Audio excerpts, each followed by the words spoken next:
الحمد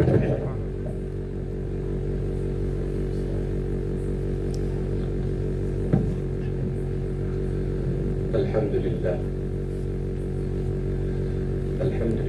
رب العالمين والعاقبة للمتقين والصلاة والسلام على سيد الأنبياء والمرسلين وعلى آله وأصحابه وأزواجه وأهل بيته أجمعين. أما بعد فقد قال الله تبارك وتعالى في القرآن المجيد والفرقان الحميد: أعوذ بالله من الشيطان الرجيم. بسم الله الرحمن الرحيم. إن الله وملائكته يصلون على النبي يا أيها الذين آمنوا صلوا عليه وسلموا تسليما. اللهم صل على سيدنا ومولانا محمد طب القلوب ودوائها وعافية الأبدان وشفائها ونور الأبصار وضيائها وعلى آله وصحبه وبارك وسلم. صلاة و سلام علیک یا رسول اللہ صلی اللہ علیہ وسلم. صلاة و سلام علیک یا نبی اللہ صلی اللہ علیہ وسلم. صلاة و سلام علیک یا حبیب اللہ صلی اللہ علیہ وسلم.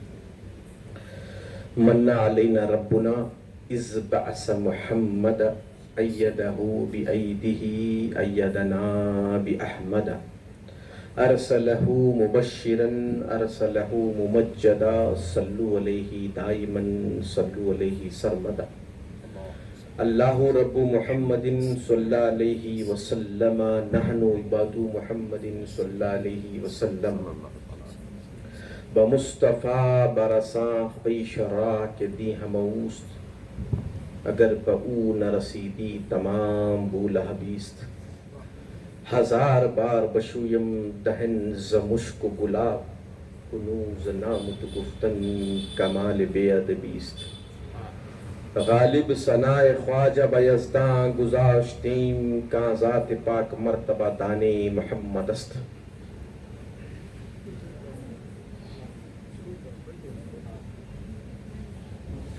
جلووں سے محمد کے صلی اللہ علیہ وسلم جلووں سے محمد کے روشن میرا سینہ ہے.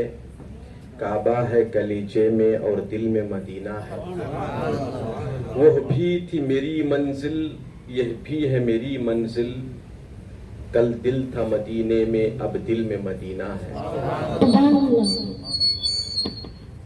سرور کہوں کہ مالک و مولا کہوں تجھے. باغ خلیل کا گل زیبا کہوں تجھے. لیکن رضا نے ختم سخن اس پہ کر دیا. خالق کا بندہ خلق کا آقا کہوں تجھے. جہاں ذکر حبیب ہوتا ہے خود خدا بھی قریب ہوتا ہے. ان کی محفل میں بیٹھنے والا آدمی خوش نصیب ہوتا ہے. ممبر رسول پر جلوہ فرما برادر اکبر قابل صد احترام حضرت سید شاہ قطب عالم بخاری صاحب قبلہ مدظ العالی و سید شاہ ماہ عالم بخاری صاحب قبلہ. حضرت مولانا مدنی صاحب قبلہ میری پہلی ملاقات ہے. حضرت مولانا مفتی اصغر علی صاحب قبلہ دامت برکاتہ و عمائدین اہل سنت میرے کرم فرما عبد المالک ربانی صاحب قبلہ مدظ العالی.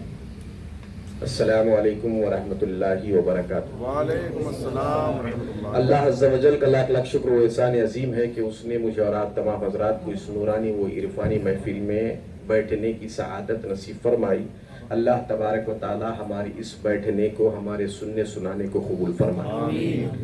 حضرات حالانکہ میں اس قابل نہیں تھا لیکن حضرت قبلہ پچھلے 10-15 دن پہلے میں یہاں ایک جلسے میں خطاب کرنے کے لیے آیا تھا تو حضرت قبلہ سے پہلی ملاقات ہوئی. حالانکہ ماہ عالم صاحب قبلہ مدظ العالی سے میری گہرے مراسم ہے اور جب بھی میں بنگلور میں جاتا ہوں جہاں میرے خطابات ہوتے ہیں جہاں علماء کرام کی ایک تعداد جمع غفیر سا رہتا ہے تو حضرت بھی وہاں حاضر ہو جاتے ہیں.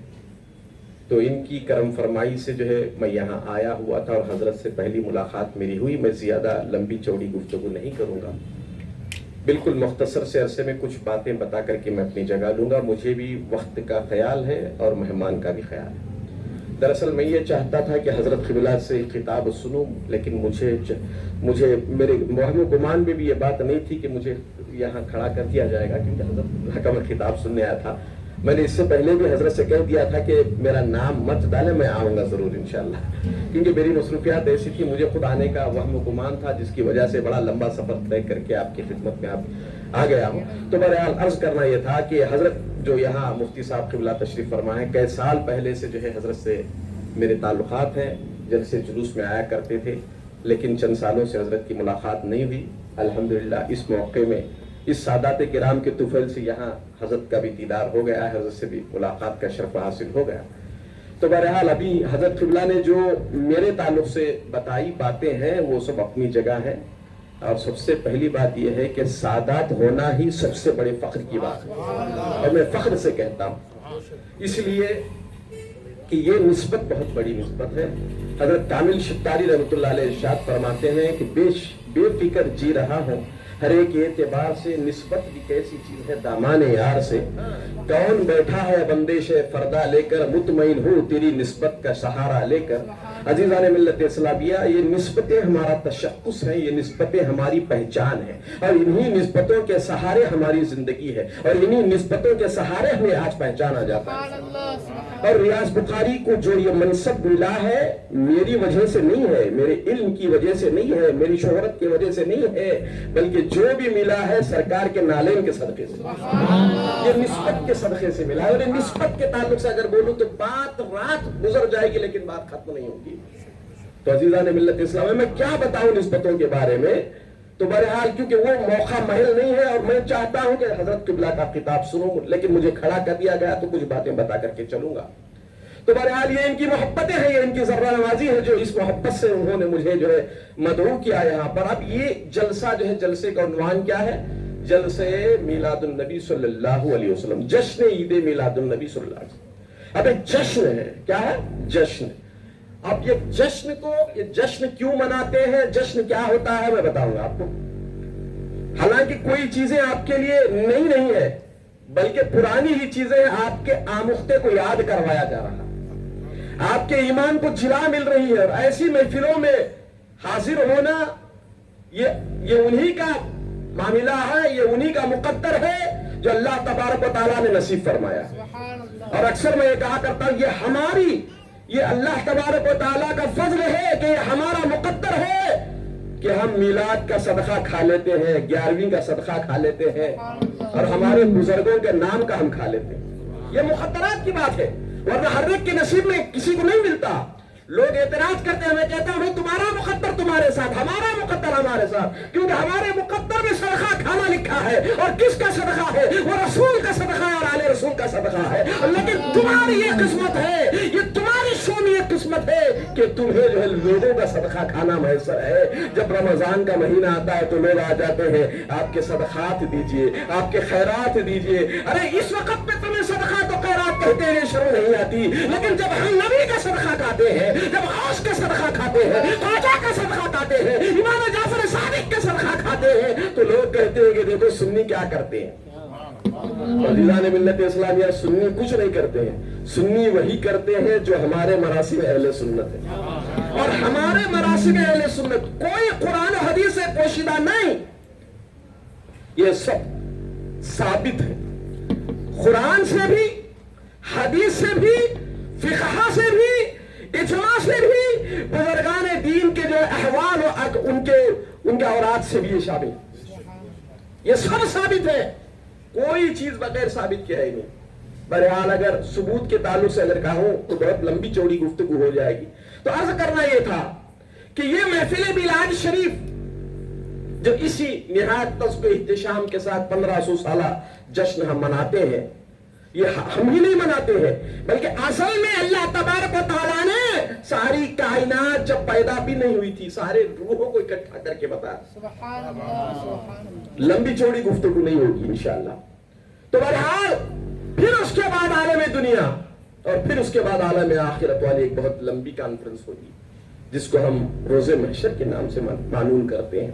وہاں اپنے بھی ہوں گے, پرائے بھی ہوں گے, مشرکین بھی ہوں گے, منافقین بھی ہوں گے, چاہنے والے بھی ہوں گے, عقیدت مندان بھی ہوں گے, پھول نچھاور کرنے والے بھی ہوں گے, راستے میں کانٹے بچھانے والے بھی ہوں گے, نبی کو غیبہ سمجھنے والے بھی ہوں گے, نبی کا میلاد منانے والے بھی ہوں گے, اور نبی کا کلمہ پڑھ کے منافقت کرنے والے بھی ہوں گے. اپنے بھی ہوں گے, پرائے بھی ہوں گے. اس وقت پہ محفل قائم ہوگی جس کو ہم قیامت کہتے ہیں, بروز محشر کے میدان میں. تو عزیزان ملت اسلامیہ, اب بات میں آپ کو ایک نقطے کی بات بتا کر کے آگے چلوں گا. اب دیکھیے, اللہ عز و جل عالم الغیب والشہادہ ہے. وہ اگر چاہے تو بلا حساب کتاب کے, بنا حساب کتاب کے جو جنتی ہیں جنت میں بھیج سکتا ہے, جو دوزخ کے قابل ہیں دوزخ میں بھیج سکتا ہے نا. لیکن ہم کو جو ہے کرامن کاتبین کو دے دیا کہ تم جاؤ دنیا میں اس کا عمل لکھتے رہو, اور پھر آنا تو میرے پاس حساب بھی ہوگا, کتاب بھی ہوگا, سوال بھی ہوگا, سب کچھ ہوگا. چاہے کسی کو ضرورت ہو یا نہ ہو, لیکن سب کچھ ہوگا. بھئی وہاں یہ دنیا نہیں ہے. اگر بلا حساب کتاب کے, بنا حساب کتاب کے جنت میں بھیج دیا تو کوئی اسٹرائک کرنے والا, کوئی دھرنا کرنے والا وہ نہیں ہے. لیکن اس کے باوجود سب کچھ ہوگا. اس لیے ہوگا کہ اگر کوئی بنا حساب کتاب کے جنت میں بھی چلے جائے گا, جہنمی جہنم میں چلے جائیں گے, تو اللہ عز و جل یہ نہیں چاہتا کہ اپنے محبوب کے تعلق سے اللہ چاہتا ہے کہ اپنے محبوب کی محبوبیت کو ظاہر کرے. اپنے محبوب کی محبوبیت کو ظاہر کرنے کا ایک بہترین موقع یہ ہے کہ ساری کائنات میں جب سے ازل سے لے کر کے قیامت تک جتنے لوگ دنیا میں آئے ہیں اس میں سب کی روحیں ہوں گی, اور بنفس نفیس سب جو ہے وہاں شامل ہوں گے. اس وقت میں سب کے سامنے نبی کی عظمت کو بتایا جائے گا, نبی کے ہاتھ میں لواء الحمد کو بتایا جائے گا, نبی کے سر پر شفاعت کے تاج کو دیکھتا ہوا لوگ دیکھیں گے. اور جب لوگوں کو پتہ چلے گا, جو محبت کرنے والے ہیں, جو عشاق ہیں, جو دنیا میں چاہنے والے ہیں, جو آپ کے نام پر مر مٹنے والے ہیں, وہ بھی دیکھیں گے, خوش ہو جائیں گے کہ اے باری تعالیٰ, ہمارا کیا مقدر ہے کہ ہم ایسے نبی کے امتی ہیں جن کو لواء الحمد سے نوازا جا رہا ہے, شفاعت کے تاج سے نوازا جا رہا ہے. اور عزیزان ملت اسلامیہ, دیکھنے والے خوش ہو جائیں گے, منافقین غم سے پریشان ہو جائیں گے, وہ پریشان ہو جائیں گے, پشیمان ہو جائیں گے. ہائے اللہ, یہ کیا ہو گیا, ہم کیسے نبی سے ہم جو دنیا میں بغاوت کرتے تھے, دشمنی کرتے تھے, گستاخیاں کرتے تھے. تو اللہ عز و جل نہیں چاہتا کہ بنا حساب کتاب کے تمہیں جنت میں بھیج دیا جائے. وہ اس لیے کہ نبی کے عظمت کو بتایا جائے گا, روز اصل میں بھی بتایا گیا تھا, دنیا میں بھی بتایا جائے گا. اور اللہ عز و جل نے فرمایا وَرَفَعْنَا لَكَ ذِكْرَكَ, اے حبیب, ہر آنے والی گھڑی تمہارے لیے بہتر ہوگی, اور ہم نے تمہارے ذکر کو بلند کر دیا. کتنا ذکر کو بلند کیا میرے رب نے, رب ہی جانے, اور جو بلند ہونے والے ہیں وہی جانے. یا تو بلند کرنے والا جانے یا بلند ہونے والے جانے, ہم کو کیا پتا ہے, ہمیں کیسے حساب لگائیں کہ رب نے میرے محبوب کو کتنی بلندیاں عطا کی, کتنی فضیلتیں عطا فرمائی, کتنی رفعتوں سے مالا مال فرمایا. ارے نادانو, تمہیں کیا پتا ہے, یہ سب کچھ میلاد مصطفیٰ کا صدقہ ہے. اگر تصوف کے بعد میں چلوں تو حقیقت محمدیہ کے سوا کوئی چیز دنیا میں ہے ہی نہیں. اور اکثر میں ایک شعر پڑھا کرتا ہوں, ایمان عشق احمد مختار کے بغیر, ایمان عشق احمد مختار کے بغیر ممکن نہیں کہ چھت رہے دیوار کے بغیر. ارے دونوں جہاں میں چشم بصیرت سے دیکھیے, کچھ بھی نظر نہ آئے گا سرکار کے بغیر,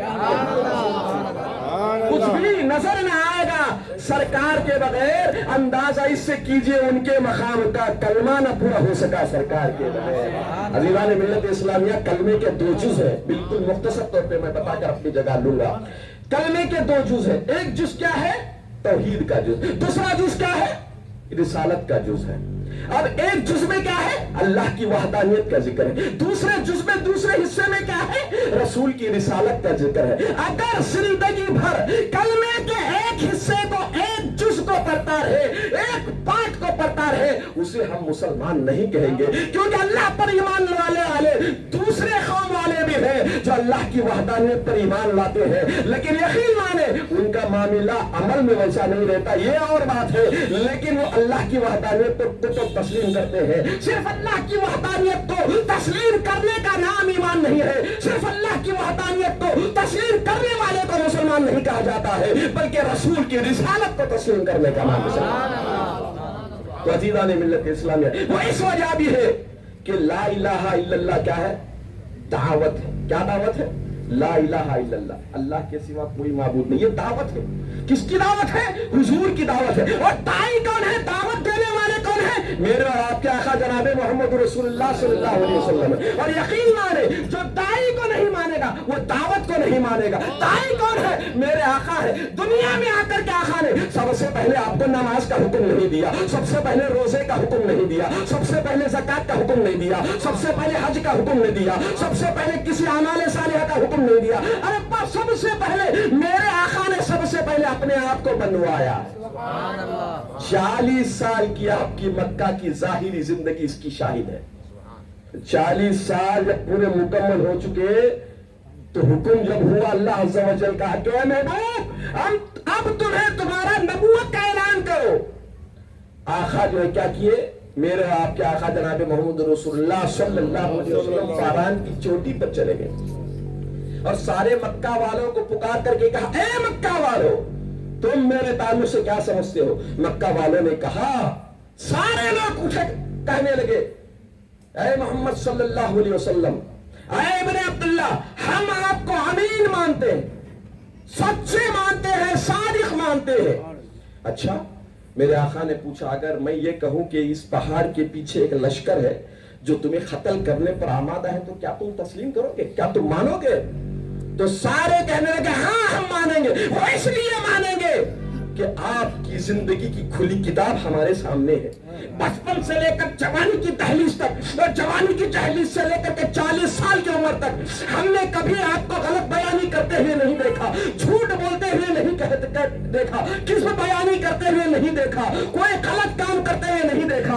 آپ صادق ہیں، آپ امیر ہیں، آپ امانت دار ہیں، ارے ہمارے امانتیں آپ کے پاس رکھتے ہیں، ہم آپ کو سچا مانتے ہیں، ہم یہ نہیں تصور کر سکتے کہ آپ جھوٹ بول رہے ہیں۔ تو آقا نے سمجھ لیا کہ قوم میرے تعلق سے کتنا اچھا تاثر کر رہی ہے، تو میرے آقا نے کہا تو اگر ویسا ہے تو قولوا لا الہ الا اللہ تفلحون، قولوا لا الہ الا اللہ تفلحون، تم لا الہ الا اللہ پڑھو تمہیں نجات مل جائے گی، تم لا الہ الا اللہ کلمہ طیبہ کو پڑھ لو فائز المرام ہو جاؤ گے، تمہیں دنیا میں ملے گی اور آخرت میں ملے گی۔ لیکن کتنے تھے جو ایمان لائے؟ سب کے سب، جنہوں نے آپ کی افضلیت کا اعلان کیا، جنہوں نے آپ کے امیر ہونے کا اعلان کیا، جنہوں نے آپ کے صادق ہونے کا اعلان کیا، لیکن سب مکر گئے اور کہنے لگے اے محمد صلی اللہ علیہ وسلم لگتا ہے کہ آپ جادوگر ہیں معاذ اللہ۔ تو عزیزان ملت اسلامیہ، میں کہنا یہ چاہتا ہوں مکے کی سرزمین پر کبھی آپ نے نماز کا ذکر نہیں کیا، مکے کی سرزمین پر کبھی دوسری عبادات کا ذکر نہیں کیا،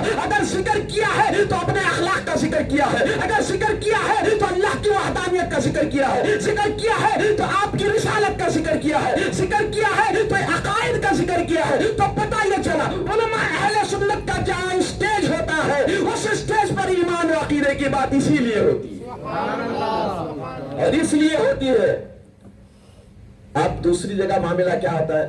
یہ کرو اتنا ثواب ملے گا، 40 دن چلا کاٹو اتنا آپ کو ثواب ملے گا، یہ پڑھو اتنا ثواب ملے گا۔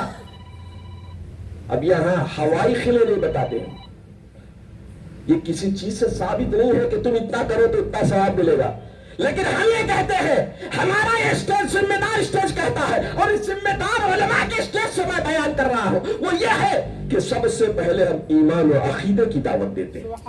ارے بھائی آپ کا ایمان عقیدہ درست ہے، صحیح سلامت ہے تو تمہاری نمازیں بھی صحیح سلامت ہے، تمہارے روزے بھی صحیح سلامت ہے، تمہاری زکات بھی صحیح سلامت ہے، تمہارے حج بھی صحیح سلامت ہے، تمہارے اعمال صالحہ بھی صحیح سلامت ہے، تمہارے ہر عمل سلامت ہے۔ اگر یہی سلامت نہیں تو کوئی چیز سلامت نہیں۔